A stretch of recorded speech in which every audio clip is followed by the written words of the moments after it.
యెహోవా మందసమును దావీదు పురంలోనికి తన యొద్దకు తెప్పింపనొల్లక గిత్తేయుడగు ఒబేదేము ఇంటి వరకు తీసుకుని అచ్చట ఉంచెను. యెహోవా మందసము 3 నెలలు గిత్తేయుడుగు ఒబేదేము ఇంటిలో ఉండగా యెహోవా దేవునికి మహిమ కలుగుతాడు. ఓబేదేదోము ఇంటిలో ఉన్నటువంటి మందస్సు పాత నిబంధన గ్రంథంలో మనం చూస్తున్నప్పుడు దేవుని సన్నిధికి సూచనగా ఏం కనబడిందండి? దేవుని మందసము. అందుకనే ఇశ్రాయేలు ప్రజల్లో దేవుడు ప్రత్యేకించుకున్నటువంటి లేవీయులలో మరి ఆ యొక్క మందసమును వారు భుజముల మీద మోసుకుని పోతూ ఉన్నప్పుడు, లేదా మీరు గమనించండి, ఎరుకో పట్టణము చుట్టూరు కూడా వారు మందసమును ముందుకు తీసుకుంటూ వీరు వెనకాతల చప్పట్లు కొట్టుకుంటూ పాడుకుంటూ వెళుతూ ఉన్నారు. అనగా పాత నిబంధనలో దేవుని మందసము దేవుని సన్నిధికి సాదృశ్యంగా ఉంది. కొత్త నిబంధనలో దేవుని సన్నిధికి సాదృశ్యం ఎక్కడరా కనబడుతుందంటే, యేసు ప్రభు వారు సెలవిచ్చినట్లు, ఎక్కడ 2-3 నా నామమున కూడి ఉంటారో వారి మధ్యన నేను ఉన్నాను. సో పాత నిబంధనలో దేవుని మందసము ఆయన సన్నిధికి సూచనగా, కొత్త నిబంధనలో ఎక్కడ 2-3 నా నామమును కూడుకుంటారో వారి మధ్యన నేను ఉన్నానని ఆయన సన్నిధికి సూచనగా ఈరోజు దేవుడు మరి ప్రత్యేకముగా, అది సంఘ ప్రార్థన అవ్వచ్చు, కుటుంబ ప్రార్థన అవ్వచ్చు, లేకపోతే మరి గృహ ప్రార్థనలు, అంటే మనము ఒక్కొక్క ఇంట్లో కలుసుకునేటటువంటి ప్రార్థనలు అవ్వచ్చు. ఎక్కడ చూసినా సరే దేవుని యొక్క సన్నిధి, ఆ దేవుని యొక్క సన్నిధి ఉండటం వల్ల ఏ మేలు కలుగుతుంది అని మనం జాగ్రత్తగా గమనిస్తే,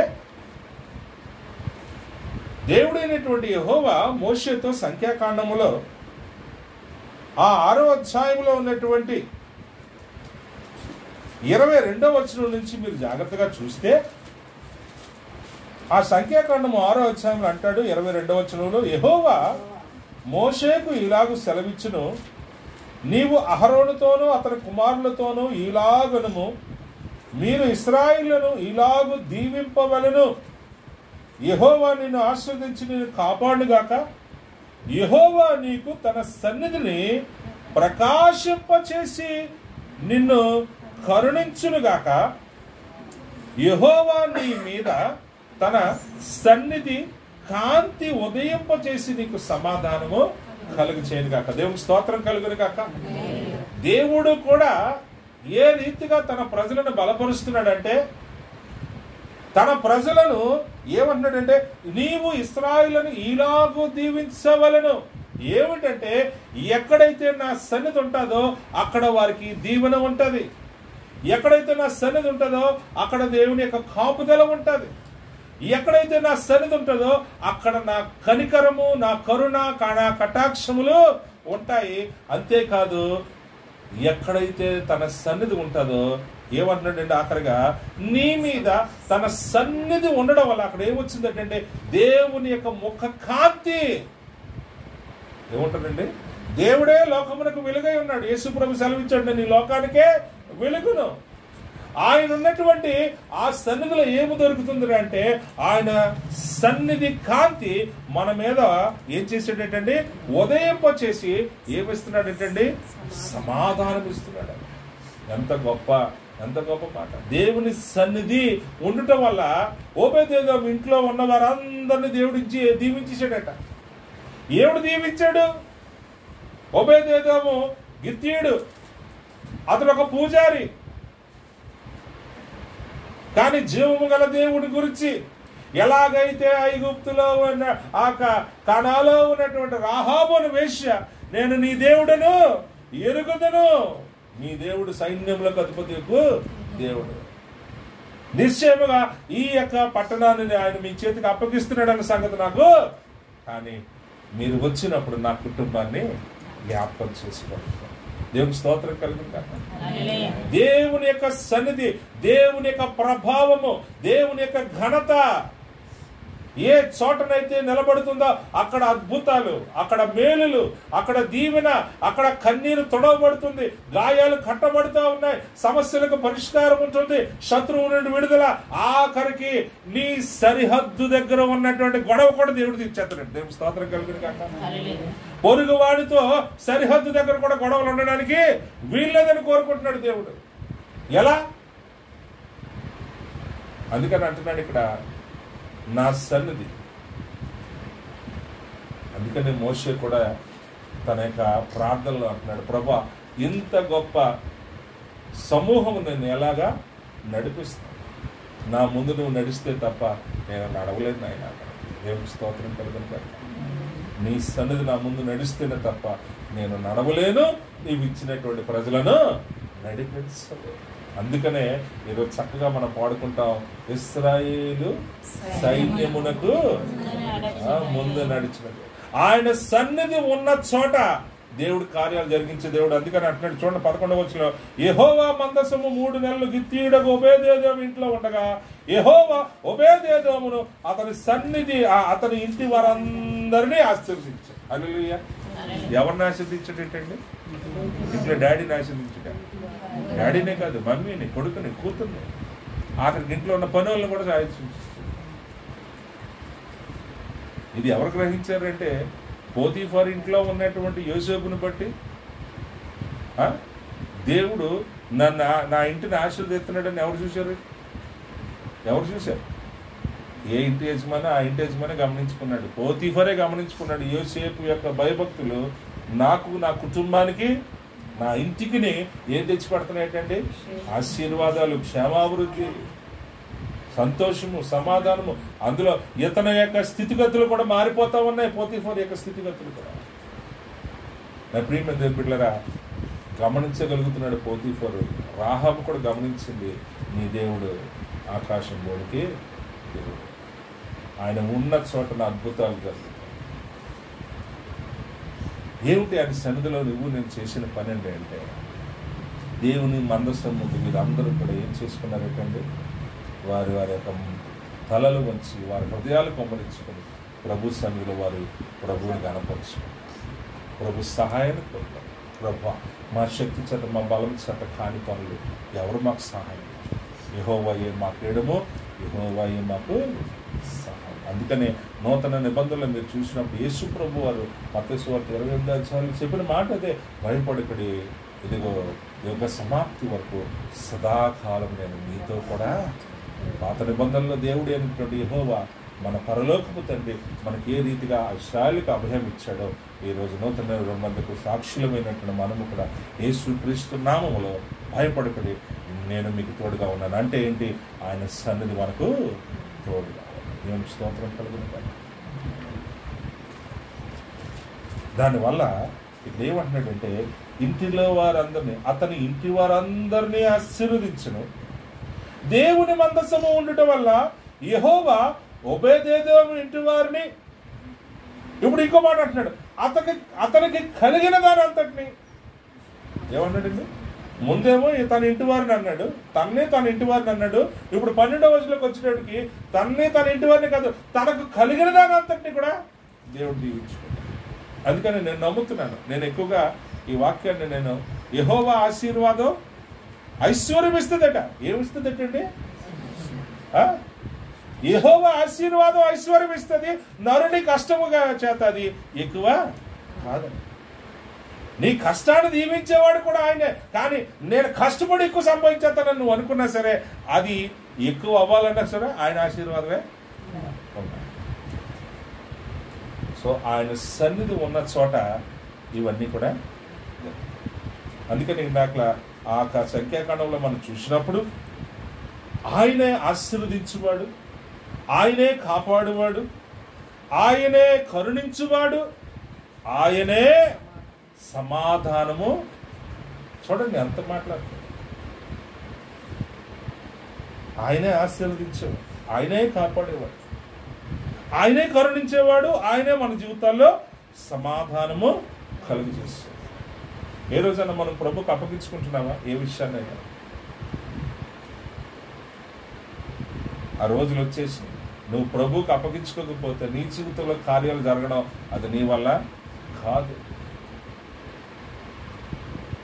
అనేకమైన వాక్యాలు మనం చదువుతున్నాం. అంత్య దినాల్లో ఏమవుతుంది అంటే ప్రేమ చల్లారిపోతుంది.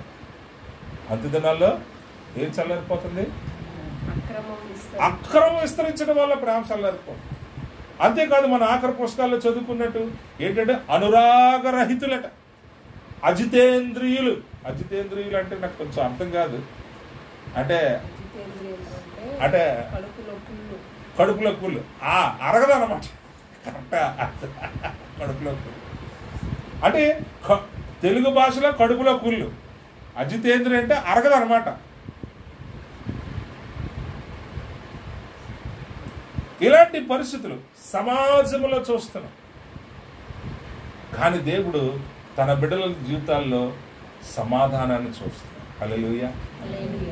ఆయన సన్నిధిని తోడుగుంచి కరుణించి కాపాడి ఆశీర్వదించి ప్రతి వ్యతిరేక పరిస్థితులలో సమాధానము కలిగి చేసి, సమాధానం కలగడం అంటే అర్థం ఏంటో తెలుసా?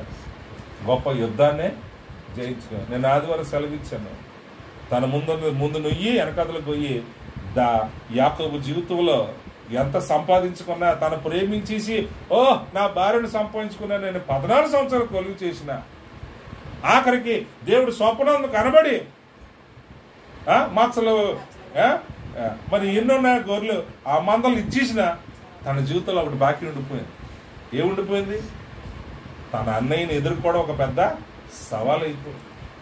కానీ దేవుడితో పోరాడిన వాడుగా తన అన్నయ్యను సమాధానముగా ఎదుర్కొన్నాడు. హల్లెలూయా. వచ్చి వెంటనే ఏం చేసాడటండి? దేవుడే తన అన్న మనసును కూడా మార్చిపడేసి, అన్నయ్య ఎప్పుడైతే తమ్ముడిని చూసాడో తమ్ముడు మీద దగ్గరికి వచ్చి కౌగిలింగ్ చేసుకుని మేడ మీద ముద్దెట్టుకుని వారిద్దరూ కూడా కలిసి ఏం చేశారటండి? కన్నీరు విడిచి. హల్లెలూయా. సరిహద్దుల్లోనే సమాధానం, కుటుంబాల్లో కూడా సమాధానాన్ని కలిగించేసింది. నేను నమ్ముతున్నాను, ఎందుకంటే ఆయన వాక్యము సత్యం. ఎందుకంటే ఈరోజు మనం కొండల తట్టు నా కళ్ళు ఇచ్చున్నాను, నాకు సహాయం ఎక్కడి నుంచి వస్తుంది? యెహోవా వల్లనే నాకు. ఈరోజు దేవుడు మనందరినీ కూడా ప్రత్యేకపరుచుకుని ఈ లోకము నుంచి మనల్ని వేరు చేసి, ఈ లోకంలో మనల్ని ప్రత్యేకపరుచుకుని తన ఆత్మ చేత మమ్మల్ని అందరినీ కూడా అభిషేకించుకుని ప్రతిష్ఠించుకున్నాడు దేవుడు మనల్ని. ఆనాడు ఇశ్రాయేలు ఏ రీతిగా అయితే ప్రతిష్ఠించుకున్నాడో ప్రత్యేకముగా, ఈ అంచె దినాల్లో యేసుక్రీస్తు నామమందు విశ్వాసం ఉంచి ప్రతివాడు కూడా నశించిపోకుండా దేవుడు మనందరినీ కూడా ప్రత్యేకపరుచుకుని ప్రతిష్ఠించుకుని తన ఆత్మ చేత మనల్ని ముద్రించి అంచె దినము వరకు మనం కాపాడబడ్డానికట దేవుడు పరిశుద్ధాత్మని మన జీవితాల్లో సంచకరువుగా డిపాజిట్. సంచకరువు అంటే ఏంటి? Safe deposit, fixed deposit. అదే ఆయన రాకడలో ఆయన యొక్క ధవళ సింహాసనం ముందు మనం నిలబడినప్పుడు దేవుడే అనగా యేసుక్రీస్తే మన పట్ల ఉత్తరవాదిగా అనగా న్యాయవాది అన్నమాట. అంటే మన గురించి సాక్షి చెప్పడానికి యేసు ప్రభు వారే స్వయాన తండ్రి ముందు నిలబడి, నాయనా నీ కుమారుడైన నా రక్తంలో కడగబడిన వారు, ఆత్మచేత నింపబడినవాడు, అంతేకాదు నలుగురిని ప్రభు దగ్గరికి అనగా నా దగ్గరికి నడిపించిన వారు.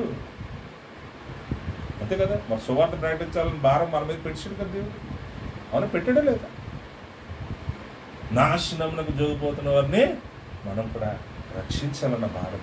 ఇదిగో నా మాట యందు మీరు నమ్మిక వచ్చి అది మనపక్షంగా దేవుని సందులో ఆయన సాక్ష్యం చెప్పడానికి దేవుడు మనల్ని ప్రత్యేకంగా ఏర్పరచుకున్నాడు. అందుకని ఈరోజు ఆ ప్రత్యేకంగా ఏర్పరచుకున్న మనందరికీ కూడా ఆయన సన్నిధిని మనకు తోడుగించాడు. దేవుని స్తోత్రం కలుగుతుంది. ఎక్కడైతే ఆయన సన్నిధి ఉంటుందో, ఎక్కడైతే ఆయన సన్నిధిని ఆహ్వానించుకుంటామో అక్కడ దేవుడి కార్యాలు మనము చూస్తాం. అది కుటుంబంలో నుంచే ప్రారంభమవ్వాలి, ఒక వ్యక్తి జీవితంలో నుండే ప్రారంభమవ్వాలి. అది సంఘానికి గొప్ప క్షేమాభివృద్ధిని కలిగజేస్తుంది.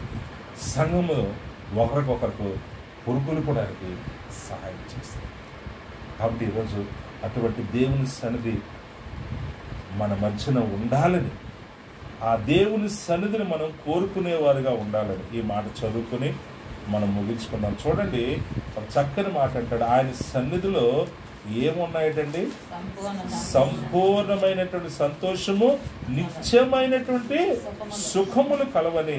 ఆ మాట ఒక్కసారి మనం చదువుకుని మనం ముగించుకుందాం. ఎక్కడుందో ఒకసారి చూడండి ఆ మాటను. ఎంతమ్మా? కాబట్టి 16వ ఆ కీర్తన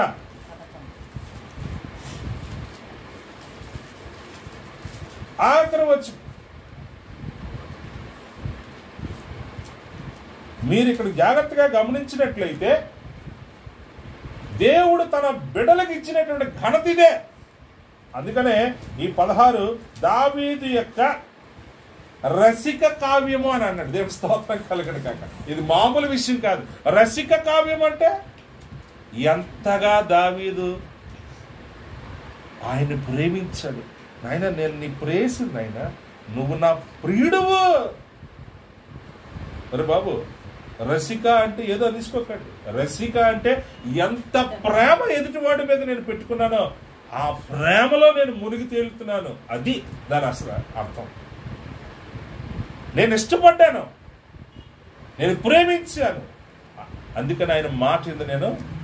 అందుకని ఇక్కడ ఆయన ఏమన్నాడు చూడండి, నేను ఇలాగందును 3వ వచనం, భూమి మీదనున్న భక్తులే శ్రేష్ఠులు, వారు నాకు కేవలము ఇష్టులు. యెహోవాను విడిచి వేరొకరిని అనుసరించు వారికి శ్రమలు విస్తరించును. దేవునికి స్తోత్రం కలుగును గాక. ఇక్కడ ఒక చక్కని పేరు పెట్టాడు, భక్తులు. యెహోవా వారే శ్రేష్ఠులు, వారే నాకు ఇష్టులు. ఈరోజు యెహోవా దేవుడు గాగల జల్లు. ఆనాడు ఇశ్రాయేలుకు దేవుడు ఇచ్చినటువంటి తన సన్నిధి ఈరోజు యేసుక్రీస్తు ద్వారా నీకు నాకు కూడా అనుగ్రహించాడు. ఎక్కడిద్దరు నా ముగ్గురు నా నామం కూడా ఉంటారు, వారి మధ్య నేను ఉంటాను. అక్కడ అంటున్నాడు, అడుగుడి మీకు ఇవ్వబడును, వెదకుడి మీకు దొరుకును, తట్టుడి మీకు. అక్కడ ఒకటే అన్నాడు, నో డౌట్ అన్నాడు, అడుగు ప్రతివానికిని, తట్టు ప్రతివానికిని, వెదకు ప్రతివానికిని. స్తోత్రం కలిగింది కాక.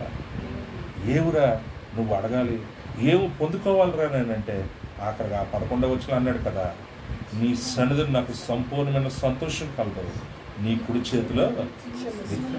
ఆయన సన్నిధి ఉంటే ఓబేదేదోము అతన్ని, అతని ఇంటి వారిని 12వ వచనంలోకి వచ్చినట్టుగా ఏమన్నాడు, అతనికి కలిగిన దాన్ని అంతటినీ కూడా ఆస్వాదించు.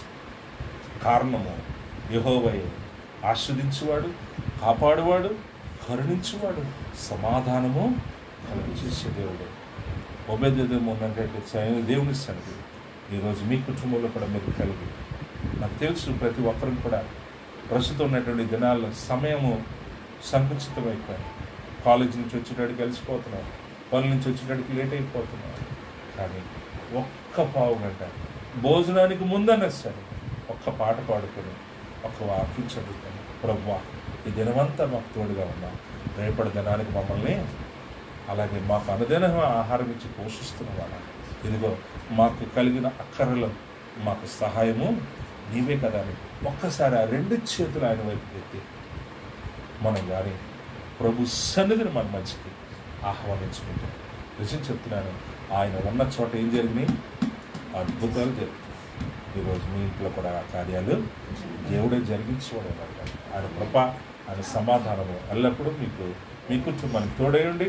ప్రతి విషయంలో కూడా దేవుడు మిమ్మల్ని కరుణించి కాపాడి ఆస్వాదించి మీకు సమాధానం కలిగజేసి, ఇదిగో ఆయన కుడి చేతులు ఏమున్నాయంటే నిత్య సుఖములు కలవట. అంతే, యేసునందే అంటే రక్షణ మన హల్లెలూయా, యేసునందే మనకు. దేవుడి మాట మనం ఇంటిలో దీవించి ఆస్వాదించి ఫలించే కాక. నా ప్రియమైనటువంటి